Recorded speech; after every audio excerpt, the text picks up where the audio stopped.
Au cours de ce chapitre, nous allons nous intéresser aux différents mécanismes qui permettent aux cellules d'exprimer tout ou partie du message génétique contenu dans les génomes en fonction des conditions dans lesquelles vivent les organismes ou les cellules et des stades de développement par exemple. Au cours de ce chapitre, nous allons nous intéresser aux différents mécanismes qui permettent. Dans un premier temps, nous aborderons les mécanismes de régulation mis en place par les bactéries, puis, dans un second temps, nous attarderons un peu plus longuement sur les différents niveaux de régulation que l'on peut rencontrer dans les cellules eucaryotes. La connaissance des systèmes de régulation de l'expression des gènes chez la bactérie est associée au nom de François Jacob et Jacques Monod, qui les premiers ont décrit, il y a une quarantaine d'années, l'existence des opérons bactériens. Ces travaux, qui ont été récompensés par le prix Nobel de médecine, sont à la base de nos connaissances concernant les nombreux mécanismes de régulation de l'expression génique chez les eucaryotes. Les opérons sont des unités de régulation génétique formées par un ensemble de gènes impliqués dans un même segment métabolique et qui sont transcrits sous forme d'un seul ARN messager à l'aide d'un seul et même promoteur. Cet ARN messager sera ensuite traduit sous forme de plusieurs protéines différentes. À côté des gènes de structure codant les protéines impliquées dans la voie métabolique concernée, on trouvera également dans l'opéron un ou plusieurs gènes régulateurs ainsi que des éléments de contrôle. On distingue deux grands modes de régulation. La régulation est dite positive lorsque l'interaction d'un facteur protéique avec une séquence de l'opéron appelée opérateur active la transcription des gènes de structure situés en aval. Le facteur protéique est alors considéré comme activateur. La régulation est dite négative lorsque l'interaction d'un facteur protéique avec la séquence opérateur abaisse ou empêche la transcription des gènes de structure situés en aval. Le facteur protéique est alors considéré comme un répresseur. Une autre classification des réactions de régulation consiste à les définir en régulation par répression ou en régulation par induction. Lors d'une régulation par induction, l'ajout d'une molécule dans le milieu va induire la transcription des gènes de l'opéron. Nous verrons que l'addition de lactose dans le milieu de croissance des bactéries active la transcription de l'opéron lactose par un mécanisme dit mécanisme d'induction. À l'inverse, l'addition d'un composé au milieu peut réprimer la transcription d'un opéron.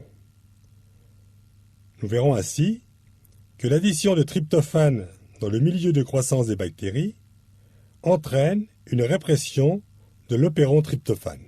La connaissance des systèmes de régulation. Voyons maintenant comment fonctionne un opéron à l'aide de l'exemple de l'opéron lactose de la bactérie Escherichia coli découvert par Jacob et Monod. La fonction de l'opéron lactose est de permettre à la bactérie de pouvoir utiliser le lactose, un disaccharide formé de galactose et de glucose, comme élément nutritif.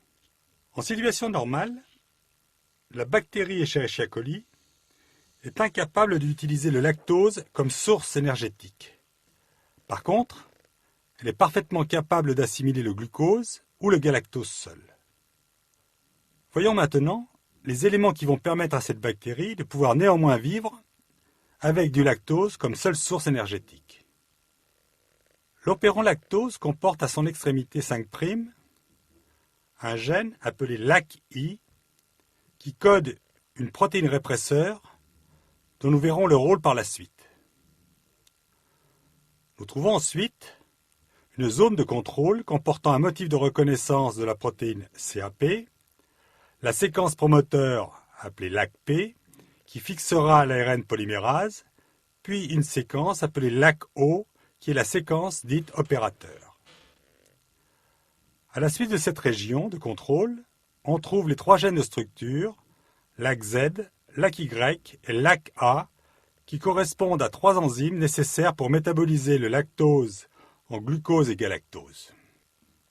Voyons maintenant, lorsque la bactérie se trouve dans un milieu dont le lactose est absent, on conçoit intuitivement que la bactérie n'ait aucun intérêt à produire des enzymes chargées de métaboliser un substrat qui ne serait pas présent. Voici donc comment les choses se passent. Dans ces conditions, le gène LAC-I est transcrit et sa traduction permet de synthétiser une protéine répresseur qui s'assemble spontanément pour former un complexe homotétramérique, c'est-à-dire formé de 4 sous-unités identiques.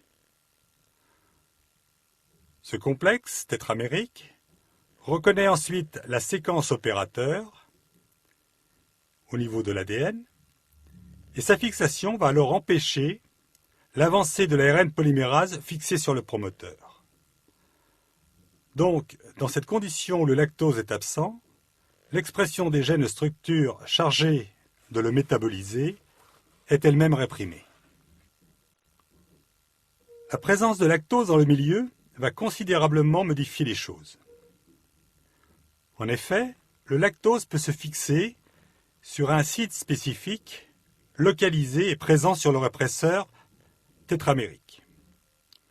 La fixation du lactose sur ce répresseur s'accompagne d'une modification de la structure du répresseur qui provoque son décrochage de la séquence opérateur.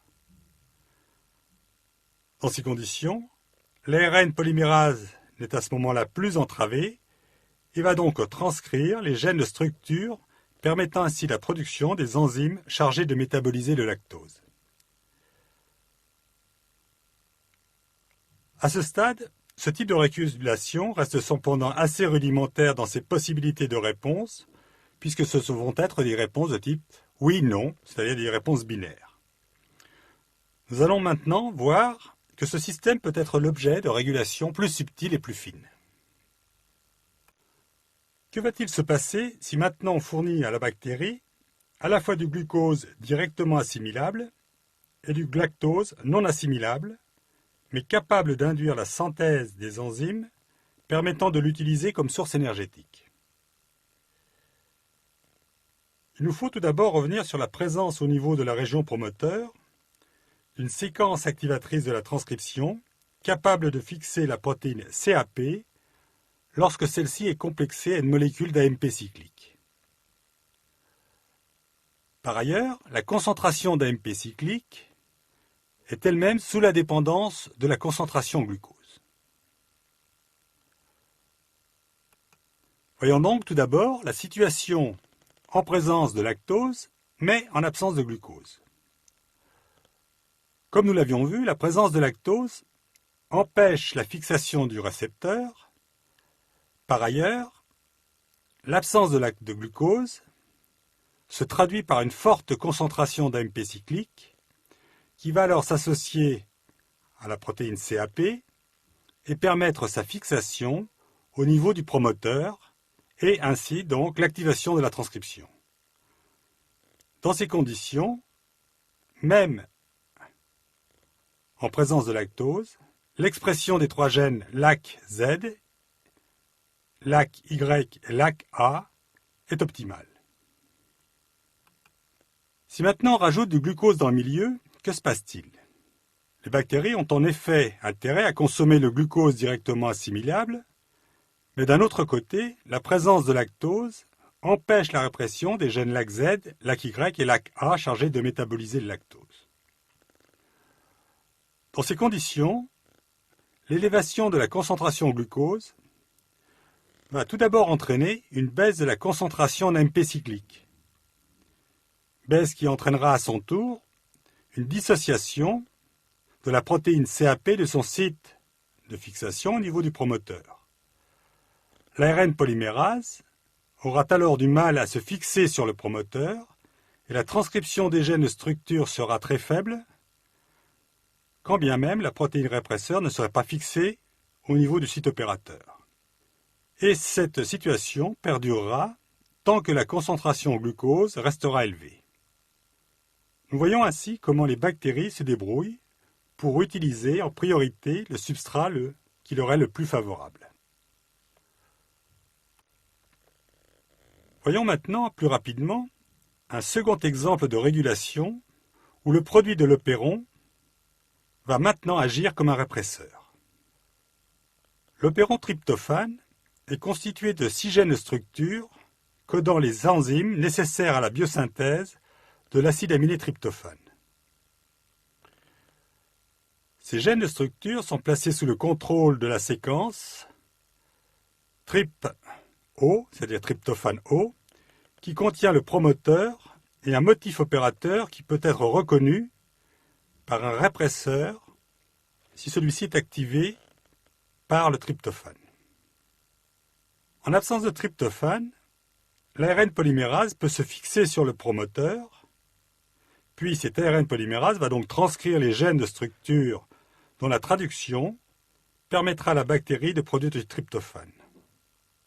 Lorsque du tryptophane est présent dans le milieu, celui-ci se lie au répresseur, modifie la conformation de ce répresseur qui peut alors se fixer au niveau de la séquence opérateur et empêcher de cette manière la fixation de l'ARN polymérase. Le tryptophane se comporte donc comme un répresseur de sa propre synthèse.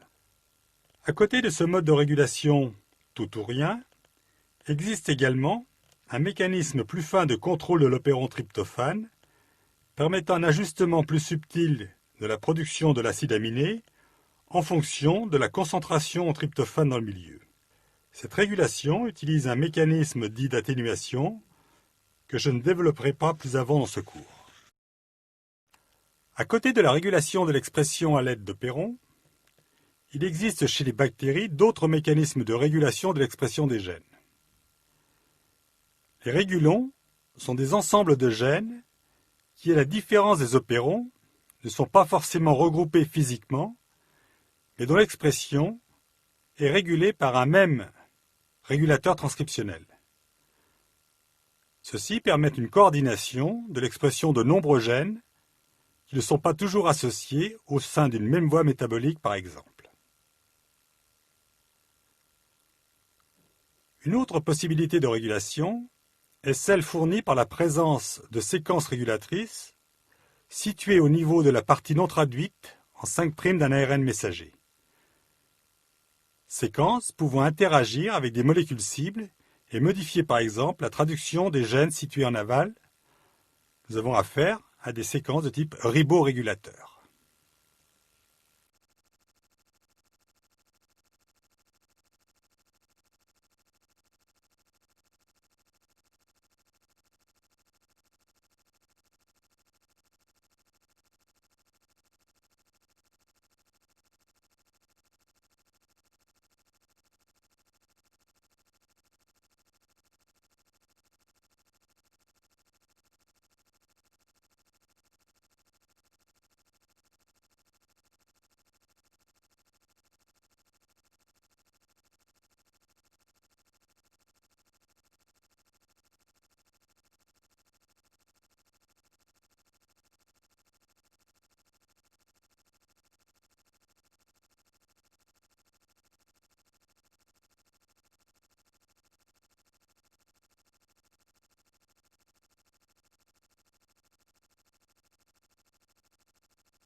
L'expression de certains gènes sera modulée par une modification éditoriale directe du transcrit primaire.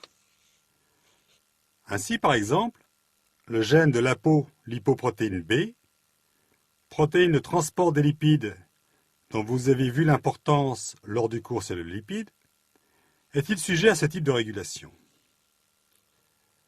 Le gène ApoB est transcrit sous forme d'un transcrit primaire de grande taille permettant la synthèse de l'apolipoprotéine B100. Dans les cellules intestinales, le transcrit primaire subit une modification qui introduit un uracile à la place d'une cytosine en position 2153 de la séquence codante de l'ARN messager. Cette modification génère un codon stop qui aboutit à un arrêt prématuré de la synthèse de la protéine, donnant alors naissance à une apolipoprotéine B plus courte, appelée ApoB48. La modification éditoriale du gène ApoB permet donc d'obtenir deux protéines différentes à partir du même gène, suivant que l'on se trouve dans les cellules hépatiques ou dans les cellules intestinales. Une autre possibilité de régulation est celle d'une modification du site de coupure et de polyadénylation situé à l'extrémité 3' des ARN messagers. Ce type de mécanisme, permettant par exemple la synthèse de deux protéines ayant une extrémité C-terminale différente, a été décrit pour certains gènes codant des anticorps. En fonction d'une coupure polyadénylation différentielle de l'ARN messager, les lymphocytes, par exemple, peuvent ainsi produire l'anticorps soit sous une forme membranaire, soit sous une forme soluble. Le tout en n'utilisant bien sûr qu'un seul gène. Des études récentes, réalisées par microarray, ont montré que 40 à 50% des variations d'expression des gènes observées en réponse à un signal cellulaire surviennent au niveau de la stabilité des ARN messagers. Il existe plusieurs mécanismes qui peuvent moduler la stabilité des ARN messagers. La présence de plusieurs signaux de polyadénylation dans la partie 3' non traduite de la séquence de certains gènes a montré que l'utilisation d'un motif de polyadénylation particulier permettait éventuellement de mieux protéger l'extrémité 3' de l'ARN messager, le rendant ainsi plus stable. Ces observations ont conduit les chercheurs à s'intéresser de plus près à ces séquences 3' non traduites des gènes, et de nombreux motifs permettant d'expliquer une stabilisation des ARN messagers ont ainsi été décrits à ce niveau. Un autre mécanisme connu de stabilisation implique des séquences de type RE, c'est-à-dire des séquences de type élément de réponse. Ainsi, la stabilité de l'ARN messager codant pour le récepteur de la transférine est régulée à l'aide d'un élément de réponse au fer appelé IRE pour Iron Response Element. La transférine est une protéine circulante qui assure le transport du fer vers les cellules. Le récepteur à la transférine va donc permettre l'entrée de fer associé à la transférine dans la cellule. En absence de fer, ou en présence de très faibles quantités de fer, on conçoit que les cellules aient besoin de capter le maximum de transférine et dans ces conditions, de synthétiser un grand nombre de récepteurs à la transférine. En absence de fer, le facteur IRP, ou Iron Response Protein, interagit avec la séquence IRE situant 3' de l'ARN messager et stabilisant cet ARN messager permet une traduction élevée et une synthèse importante de récepteurs à la transférine. En présence de fer, au contraire, les cellules n'ayant plus besoin de faire entrer du fer à l'intérieur vont avoir tendance donc à ne pas nécessiter une grande synthèse de récepteurs à la transférine, et dans ces conditions, le fer en excès interagit avec la protéine IRP Cette interaction déplace IRP de sa liaison sur IRE, et maintenant, l'ARN messager n'étant plus protégé dans sa partie 3', sera beaucoup plus instable, sera moins traduit, et on aura donc un affaissement de la synthèse du récepteur à la transférine. Un dernier mécanisme que je voudrais évoquer à ce niveau, et qui concerne la stabilité des ARN messagers, est celui de la dégradation éventuelle de l'ARN messager par le produit de traduction.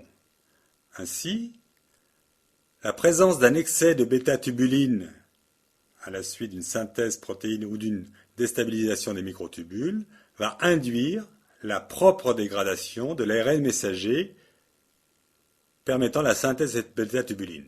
Nous avons donc là un véritable rétrocontrôle par le produit du gène, la bêta-tubuline en l'occurrence, sur la stabilité de l'ARN messager chargé de synthétiser donc cette même bêta-tubuline.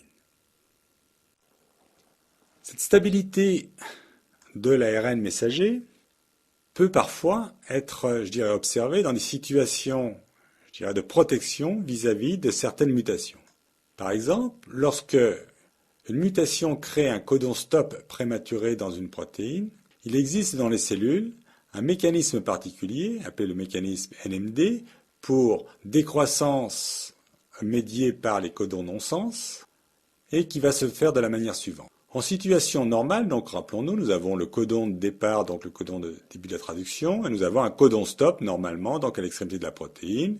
La maturation se fait normalement, les introns sont éliminés, l'ARN messager est donc exporté dans le cytosol, traduit de manière tout à fait normale entre le codon de départ et le codon stop. Certaines mutations vont éventuellement donc introduire un codon stop de manière, délétère, éventuellement donc dans un des exons.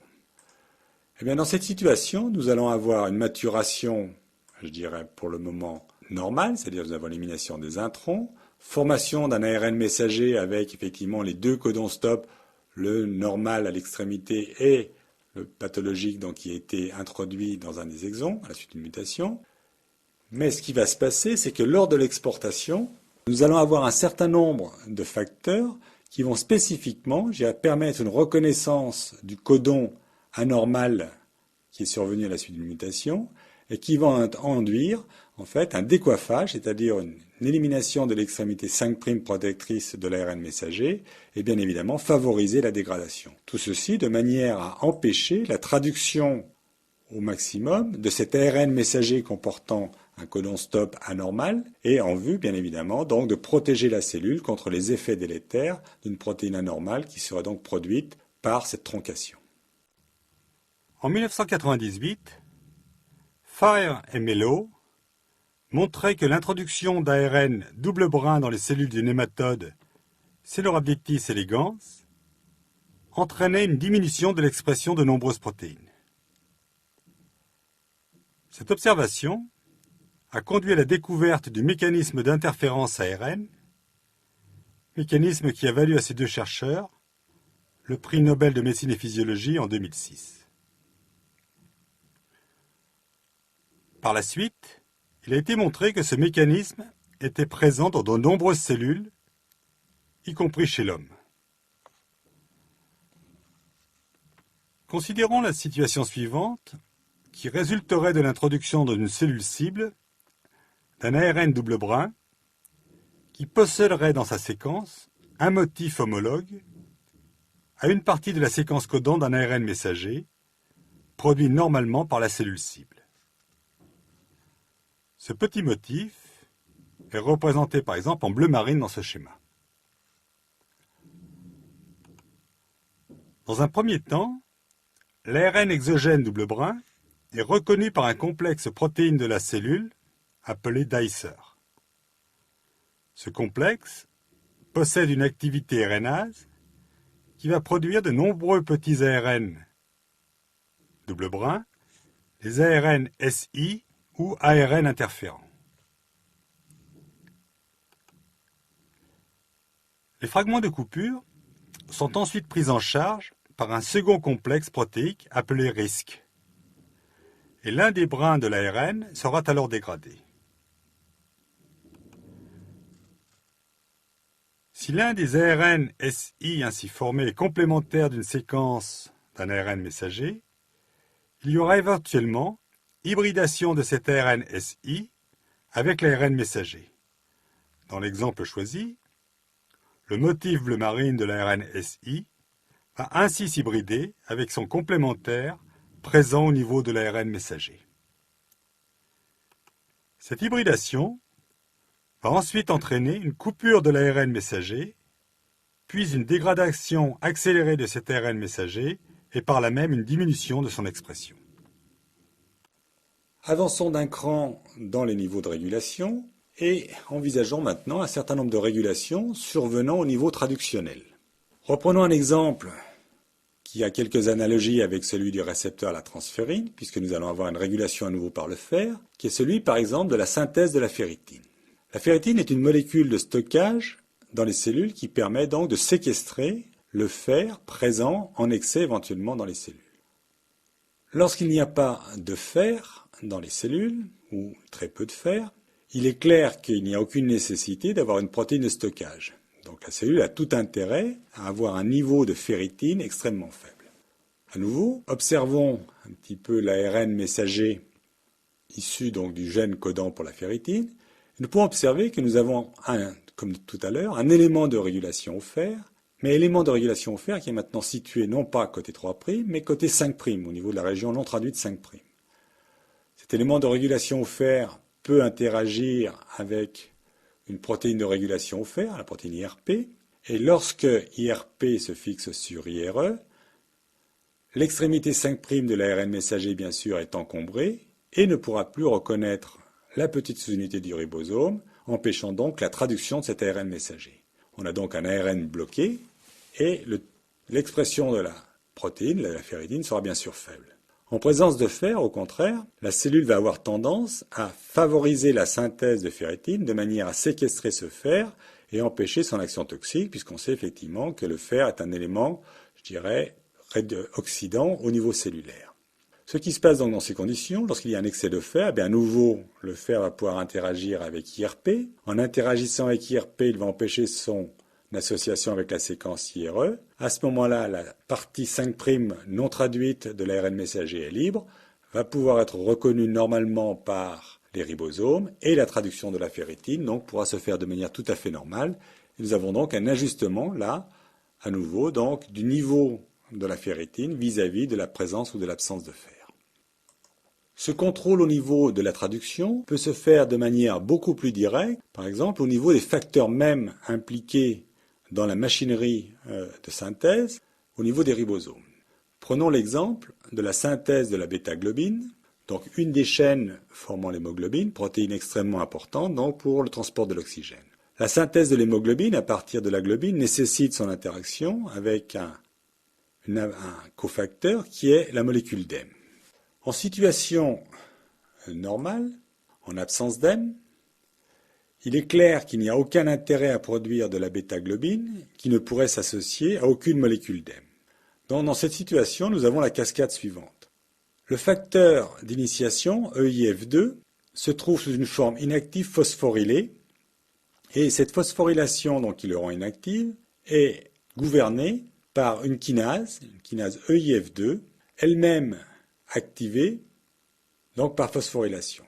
Donc en absence d'hème, la kinase EIF2 est active, son activité inactive le facteur EIF2, et bien évidemment dans ces conditions, la synthèse de globine ne peut pas se faire, la traduction est bloquée. Maintenant, imaginons qu'il y a de l'hème en excès dans la cellule. On a bien sûr à ce moment-là tout intérêt à synthétiser des chaînes de bêta-globine pour former de l'hémoglobine. Cet hème agit de la manière suivante. Elle inhibe l'activation de la kinase EIF2. La kinase EIF2 étant inactivée, elle ne peut bien sûr à son tour plus inactiver le facteur d'initiation EIF2, qui va donc se trouver maintenant sous une forme active, non phosphorylée. Le résultat est donc celui attendu. En présence d'hème, la kinase IF2 est inactive, ce qui à son tour entraîne l'activité du facteur d'initiation IF2, et ce qui permet donc bien sûr la synthèse de bêta-globine. Donc nous avons ici un switch moléculaire, un interrupteur moléculaire, gouverné par la présence ou l'absence d'hème et qui va permettre en fait au facteur d'initiation de basculer alternativement d'une forme active à une forme inactive suivant la présence d'hème. La régulation par les micro-ARN fait intervenir un mécanisme très proche de celui des ARN interférents.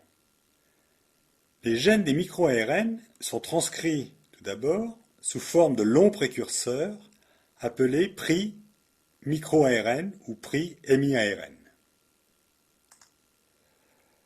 Les pri-mi-ARN sont ensuite clivés par le complexe microprocesseur en pré-mi-ARN d'une taille d'environ 70 nucléotides, repliés en structure tige-boucle par complémentarité partielle. Le pré-mi-ARN est ensuite transporté dans le cytoplasme à l'aide d'une protéine, l'exportine 5, et en présence de GTP, qui fournira donc l'énergie nécessaire au transport. Le pré-micro-ARN, maintenant présent dans le cytosol, est clivé par une RNase de la famille Dicer pour libérer un petit ARN appelé mi-ARN ou micro-ARN, qui sera pris en charge par le complexe RISC. Deux voies sont alors possibles. Si le complexe RISC contient la protéine AGO2, l'ARN messager cible est dégradé. Si le complexe protéine RISC contient la protéine AGO1, il y aura répression de la traduction de l'ARN messager. Les micro-ARN sont impliqués dans de nombreuses fonctions physiologiques, telles que la croissance cellulaire, l'apoptose et de nombreux métabolismes. Plus de 400 micro-ARN régulateurs de gènes ont déjà été identifiés dans les cellules eucaryotes. Voyons maintenant la dernière étape de régulation de l'expression génétique, qui est une régulation post-traductionnelle, une étape de régulation post-traductionnelle, c'est-à-dire qui va survenir après même la synthèse de la protéine.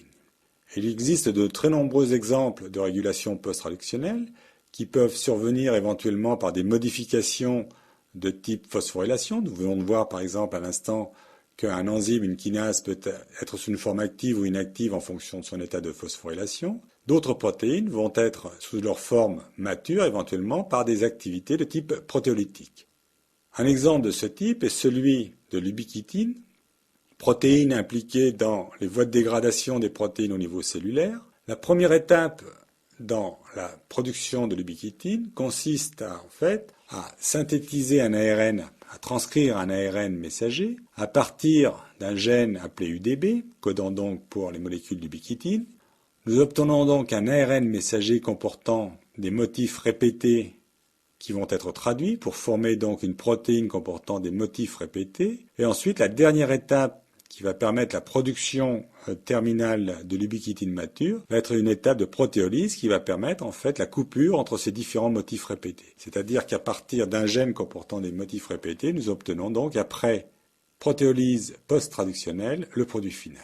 Un autre exemple de ce type de modification et de régulation post-traductionnelle est celui de la myostatine, une protéine impliquée dans la différenciation de la cellule musculaire. La première étape ici du gène de la myostatine consiste à produire un ARN messager hétérogène nucléaire, puis ensuite un ARN messager mature codant pour la myostatine, comportant, je dirais, deux régions, en particulier une région codant pour un peptide signal, puisque effectivement nous avons affaire à une protéine qui va emprunter la voie donc de l'insertion co-traductionnelle. La myostatine sera ensuite sécrétée à l'extérieur de la cellule, mais elle ne sera toujours pas active et il faudra qu'elle subisse un clivage protéolytique, c'est-à-dire une coupure, et ensuite une dimérisation entre les deux fragments ainsi coupés pour obtenir une myostatine active. Nous voyons donc que nous avons effectivement une activation qui va se faire de manière très tardive, puisqu'il faudra tout d'abord un clivage du peptide signal, et ensuite donc un deuxième clivage et une association pour former un dimère avant que la protéine soit active. Donc à chaque fois, nous pouvons bien sûr moduler ces activités protéolytiques et bien sûr moduler la production de la protéine.